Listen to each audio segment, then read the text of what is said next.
All right, I want to welcome Dave Meltzer from the Wrestling Observer. I was recently on the Wrestling Observer Radio, and we did a show, so Dave's going to come back and do one here. We'll do a short one, but I think the most intriguing thing to me for this entire week is Cormier and Miocic, their third fight in the trilogy.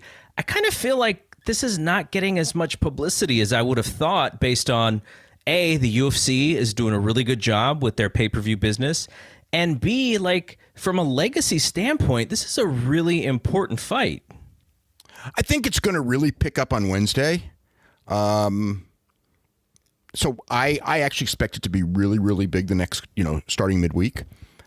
I think the story is there.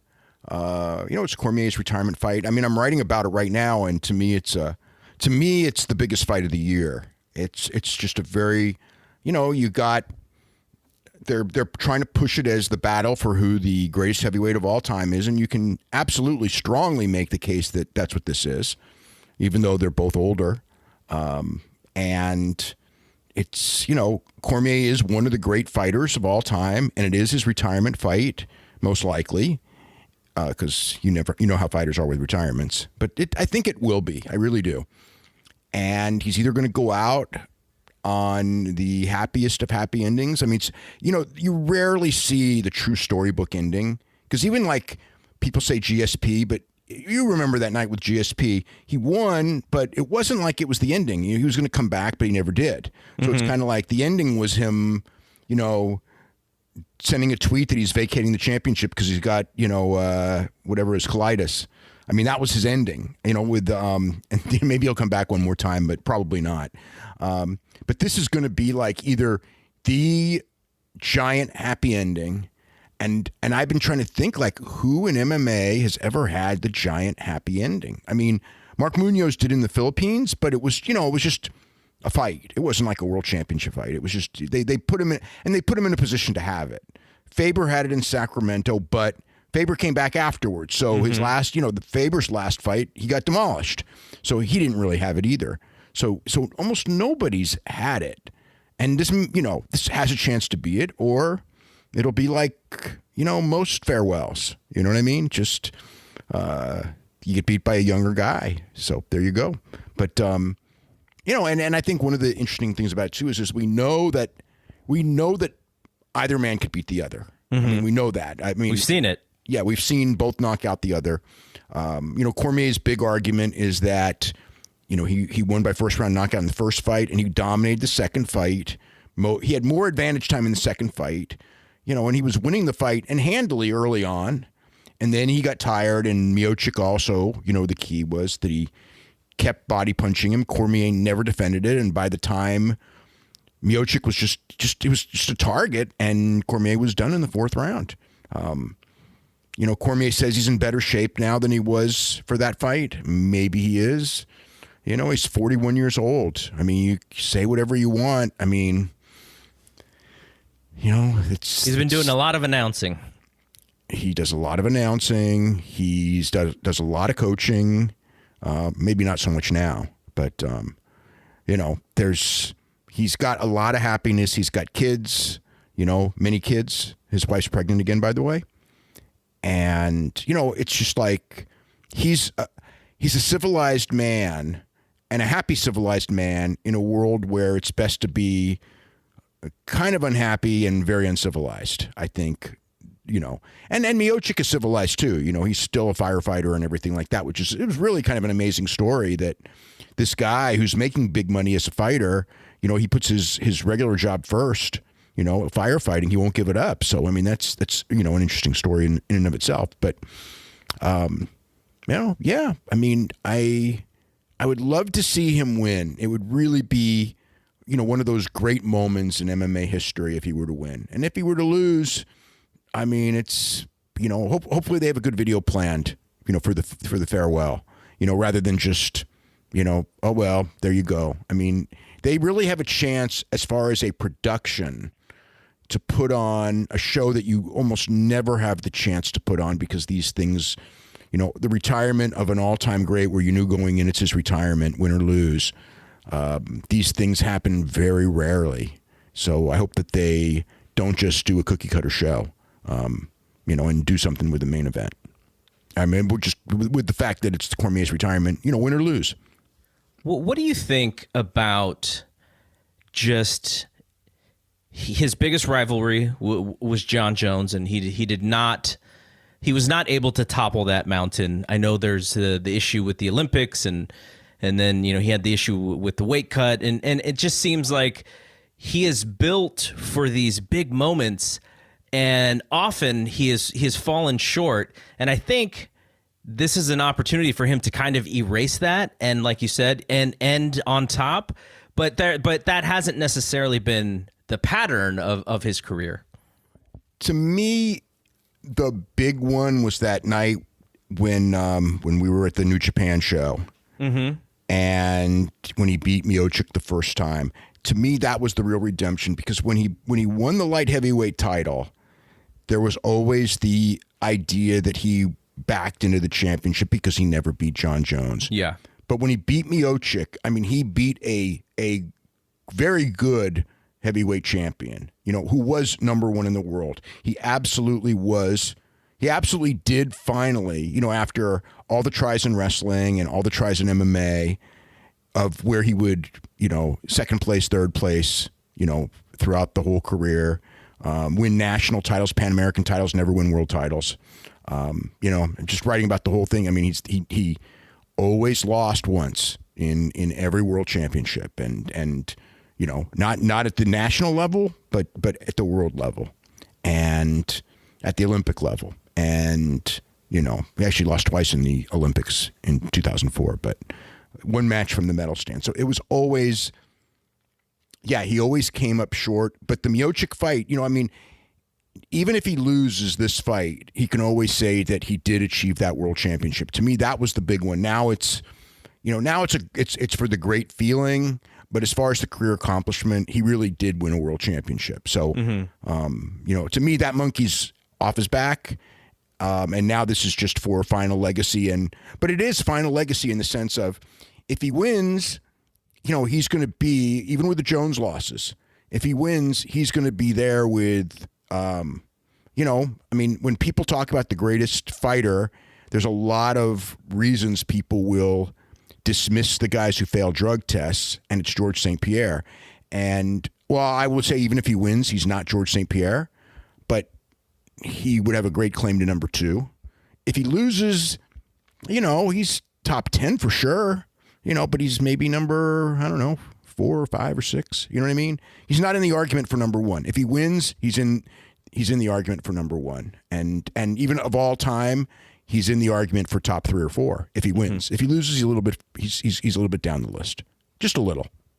What do you think about when it comes to trilogies in MMA? Where does this rank?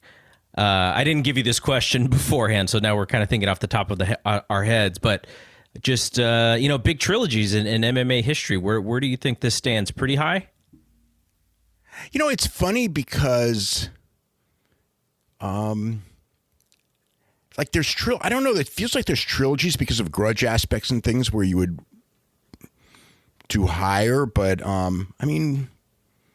like Ken Shamrock and Tito was more famous, or Tito and Chuck Liddell in certain ways. There was just a weird, dynamic to those ones. For the heavyweights, there was Kane and Junior. Kane and Junior were brutal fights. Yeah. 2 and 3, they were brutal fights. I don't know. It feels it's really hard for me to judge. I think that because in a sense this one should be higher, but I don't necessarily feel that that's the case. Yeah. Maybe because I think Kane and Junior felt more unbeatable to me, because as good as Miocic is, I know he's not unbeatable. Whereas Junior, when Junior beat Kane, and when Kane, they really had more, to me, they both had more of an aura. I believe that the best Cain Velasquez beats both of these guys. And I think the best Junior Dos Santos, I think, beats Stipe Miocic too. So maybe that's why I would say that Kane and Junior to me is stronger, because the Kane that beat Junior in fight 2 and 3, that Kane was unreal. You know, I mean, the conditioning level was just a different, just different than both of these guys really. So I guess to me, but the stakes in this one, I mean, it's like none of the Kane Jr. fights, even though they were the top 2 heavyweights in the world at the time and of their era. It's not like they were never. I guess you could say they were fighting for the best heavyweight of all time in their era, but both lost so many times later, and Kane had all the injuries. And to me, you can't, right now, I mean, like you would have to say that the winner of this fight is the best heavyweight ever.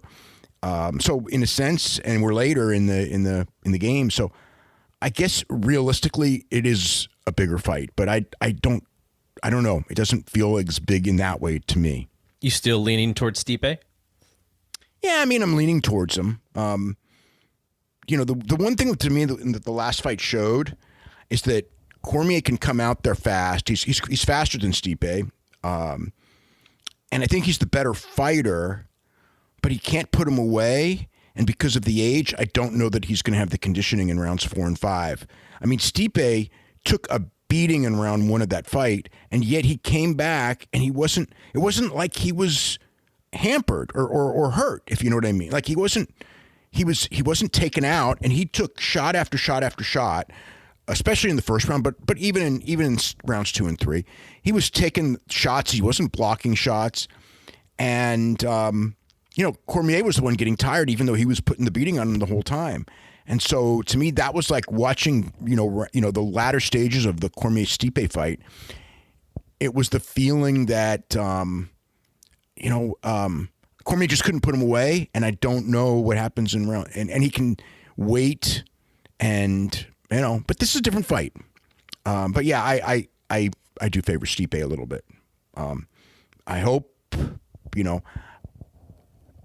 that Cormier is the Cormier that Javier and Cormier say he is, that he's, better than the Cormier that fought the last time, because the reality is the Cormier fought the last time for a couple of rounds was beating Stipe's ass. So, like I said, there's all the questions. And Stipe's gotten older too. Stipe, I think he's 37.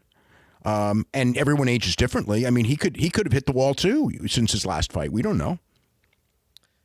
What do you think about in the semi-main, Sean O'Malley, both as a fighter and a little bit of I don't know if you'd consider him a social media star, or I just know that my kid, who is 19, he's huge on O'Malley, both because he likes the young fighters, but also, I think O'Malley's in that little video game world as well, where he really relates to a lot of these youngsters. I think he's got something from an appeal standpoint. Does he have the ability to kind of match that? We're going to find out. This is his biggest test so far, right? By far, yeah. I mean, he's passed every test so far. You never know. I mean, like, as long as you keep winning, you have to go with the idea. Like, he's looked impressive in his wins. It's not like you look and go, okay, he's beating people, but he really doesn't look that impressive. He has looked impressive. But those kind of guys, until you get to the top level guys, and this is not quite there. This is maybe the step below that. But it's his toughest test. He absolutely, I mean, like the last fight he had, the one thing I remember is that everyone was talking about him.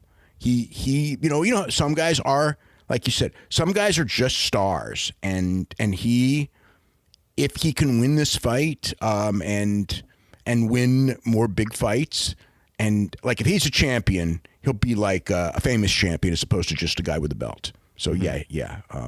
This is a big one for him. I think that's, it's, and he's, again, put in a high spot on, a big card. As far as the rest of the card, I mean, I imagine just based on their recent fights, Dos Santos and Rosenstruck is going to end in fireworks. They've both been knocked out relatively quickly of late. And what about the rest of this card, though? I know that there's the opening match on the main card is a rematch of a fight that I think most thought was stopped too early. But what about the rest? Is there anything else on the rest of this card that you're really looking forward to?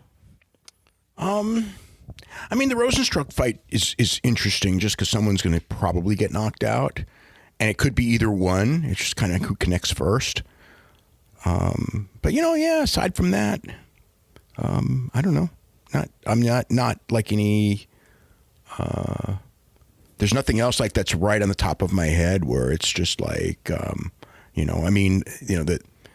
Rosenstruck and the main event are the two big ones to me. But it's a good card. Yeah, I'll definitely be watching on Saturday night now because I can't go to your house. I got to pay for all these shows. Yeah.